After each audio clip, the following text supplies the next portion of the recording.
turo sa kanila simula po talaga kung ano po ang pag-aartista. And as we know, some of them, meron din po tayong tinatawag na syempre may mga structure na hindi sila makapagsalita ng clear. Pero we don't focus on that. We focus on how can they say the line. So like for example, ang laki po ng improvement po ni Jiro na gumaganap because he's a fast talker. Pag talaga yung utak niya, hindi ko na maintindihan. Pero nung sinabi ko, you speak slowly, bawat line nagagawa niya. Yung mga ganong little things, para siyang sobrang great achievement po talaga yon. And like, for example, with Cristel or Jessica, tingin na tingin, maglikot ang mata, tingin na tingin sa camera. Yun, kailangan mo lang siyang ituro eh. It's very tasking, to be honest, as a director. Hindi po talaga ako magsisinungaling, pero tasking din naman yung mga dinirect pong ibang artista. So, Kaya Nino. hindi, wala na, hindi Can you name names? I mean, kumbaga, Name drop. ibig ko sabihin, lahat naman sa pagiging director po, marami na mahirap po talaga. Mas makulit pa yung seniors kaysa Mas sa makulit kami po. Ang hirap nga po nila, pag nagsama-sama, hirap na hirap po talaga ako. Opo. So, kumbaga, parang kailangan lang na, kasi parang ako nahihirapan, sila nahihirapan, pero never ko pong nakita na mag-give up sila. Sino ba naman ako para mag-give up? Ang maganda lang kasi na naging relasyon ko po with my actors, parang nandito kami sa, kumbaga, thank you, naniwala ka sa amin, eto kami. Hindi ka namin ipapahiya. So, yun yung attitude po nila sa to be included, to have work, as simple as that, na merong trabaho sila. Sobrang masaya sila, and I think it's all worth it po kahit meron po kaming documentary. Ay, Yun. kailangan masabi. Ayun na, Ayan yan. Meron po kami. binubulong ko na. Merong, yun na nga, direct. Ikaw na. Kaya, ikaw na yan, direct. Actually, yun yung sinabi ko kay Miss Sylvia. Another request pa ito. Siyempre, salamat. Pero kasi sinabi ko sa kanya, yung process ang important dito. So, meron po kaming documentary team to, yun nga, para po makita po yung process kung paano po siya naggawa. Paano sila nag-graduate na nakarating sa ganon. Kasi yun po yung, I think, mas, marami sa ating mas matututo kung paano po sila talaga intindihin. Thank you, Direk. Congratulations. Yung question ko susunod kay Miss Lorna, kay Miss Janissa, kay Miss Sylvia. Parang isa kayo sa mga batikan na ring actress at ang dami nyo ng mga naka-encounter na different actresses, di ba? Or actor na makakatrabaho. Kumbaga, curious lang kami, how is it working with this kind of actor po? Katulad nila. Yung mga, siguro parang memorable scenes din or behind the scenes with them na pwede nyo i-share sa amin kung paano yung naging process nyo acting with them. Thank you. Siyempre, hindi din madali. But you come into the project knowing that it's going to be challenging work-wise. So when you accept the film, definitely, you accept the challenge. And when we were there, siyempre, kahit naman ako, inisip ko, paano kaya nila mapupull through ito? Because yung ginagawa namin, hindi din madali. Unang-una, mapapagod sila. Napapagod kami, mapapagod din sila. Plus, siguro memorization, may times kailangan mo umiyak on cue. So, I know it's going to be difficult. Pero, ang ano ko dyan, nakita ko sa direct, grabe. Grabe yung pasensya niya. It was difficult, true. You have to be really patient. Pero, nakikita mong meron kaya nila, alam nila, nagagawa nila. Of course, the pace is different. Kung kami lang ang magkaka-eksena, iba yung pace namin versus kasama namin sila. But, alam mo, grabe. Kasi sila yung mga reaction nila, sobrang natural, sobrang pure. Like I said, sobrang pure.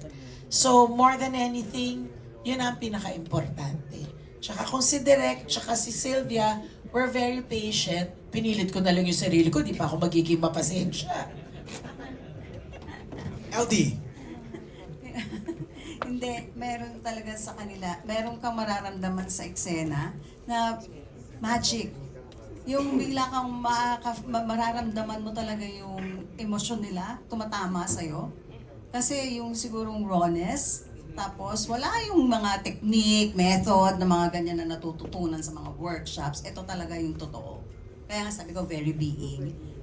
Kung anuin natin, kung sasabihin natin sa linggo ng acting, di ba? Sa kanila yung no acting please talaga. Yun din, isa pa. Tapos, pagka-eksena mo, kasi dahil dun sa pureness na yun, lalong tumatama sa puso mo pagka-eksena mo sila. Actually, wala akong ginawa dito sa pelikulang to, kundi umiyak na umiyak. Hindi ko nga alam bakit. And, kasi panapakontrol, si Bianca kailangan kontrolado yun sa kanya. Ako naman yung nanay na iyakin talaga dito. So, okay naman. Sumuwak naman talagang iyak ng iyak. Ayun. So, tama ba, Direk? Pero wala, ang credit ko talaga para sa lahat ng buong ito ay si Direk. Kasi nakikita ko kay Direk kung paano niya talaga inaalagaan yung mga, sila, yung mga actors na kasama namin, na yung mga young adults, kami mga senior adults, yan. Namin ko na. Sorry, ano nga question mo, Alan? Yung Parang most memorable. Ano yung sa dami ng mga anecdotes mo with your co-actors, ano yung di mo makalimutan? Yung everyday na paggising nila, pupunta sila sa akin. Like yung sa out of town tayo. Saan kayo nag-shoot? Okay. Gusto ko lang din pong sabihin to, hitting two birds in one stone ako. Ginawa namin tong pelikulang to para may pagmalaki ang mga persons with Down syndrome. At the same time, may pagmalaki ko naman sa inyo ang hometown ko na Nasipit, Agusan del Norte at yung Claveria. So, si Direk, nung una, gusto niya sa Baguio, sabi ko, hindi. Bagong tema, bagong bida, bagong mga artista, bagong grupo, that fresh sa mga mata yung mga bata. Bata na naman ako kasi fresh sila sa mga mata ko. So, kailangan pati location, fresh. So, dinala ko sila sa Mindanao. Doon sa hometown ko, sa Nasipit. Tapos, nag-Claveria kami. Yun din ang dapat yung makita sa pelikula. Yun, ang hindi ko makalimutan yung out of town kami, every morning merong pupunta doon sa room ko. Good morning, mamang. Tapos, sisiksik na sa kilikili ko. Alam mo yun, yayakap na. Tapos, how are you, mamang? Everyday na ganun, everyday na shooting na. Alam mo yun, wala silang ginawa kundi mararamdaman mo sa buong set. Love. Love. Puro. Nasabi ko nga, sana kung ganito lang lahat ng tao sa mundo, wala tayong problema. Ibang klase sila. Puro yung puso, puro yung intention nila sa'yo. Sasabihan ka pa ng I miss you, tapos pag malungkot ka, patatawanin ka, I love you, maya-maya nakahilig sa'yo.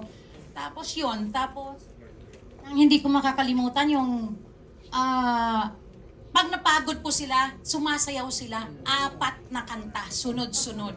Tayo, bababa, hindi, sila 4. So, yun. Memorize na natin, may mga kami mga playlist. Sample? Pwede ba kayo mag-sample? Mamaya magsasample sila. Okay. Yes, later. Kasi sinabi mo, direct memorize. Biglang parang sabi ko, teka, parang kailangan mag-sample. Yung MJ, Ang mga- alam mo yung ang hindi ko makakalimutan dito na everyday nakikita ko yung mga actors with Down syndrome na umaarte. Sabi ko, hindi ako nagkamali. Hindi ako nagkamali na nung pinakita ni Direk, kinuha ko kaagad yung project. Dahil ang galing nila. Maniwala po kayo. Galing nila. Alright. We're down to our last two questions. Si Ogie Diaz and then Jobert Socaldito. We'll start with Ogie first. Ogie? Si Ogie po mahilig kasi sa likod ng sinihan si Ogie. Tama ba? Ano issue doon, MJ? Wala naman. Wala akong may issue doon. Para lang mahanap ka nila kung nasan ka. Hindi. Gusto ko lang sabihin sa lahat na I'm proud to say na isa ako sa naunang makapanood ng buo ng I'm Perfect. Oo, sa ginanap sa Mega Mall. Ayan. Gusto ko lang sabihin na para magkaroon lang ng idea yung mga kasama natin sa press at yung mga vloggers. Ito yung pelikula na na magtatampok sa mga may Down syndrome na kung interesado ba kayong mapanood kung paano sila ma-in love, kung paano umuwi yung mga parents nila na akala ng mga parents hindi kakayanin ng mga bata.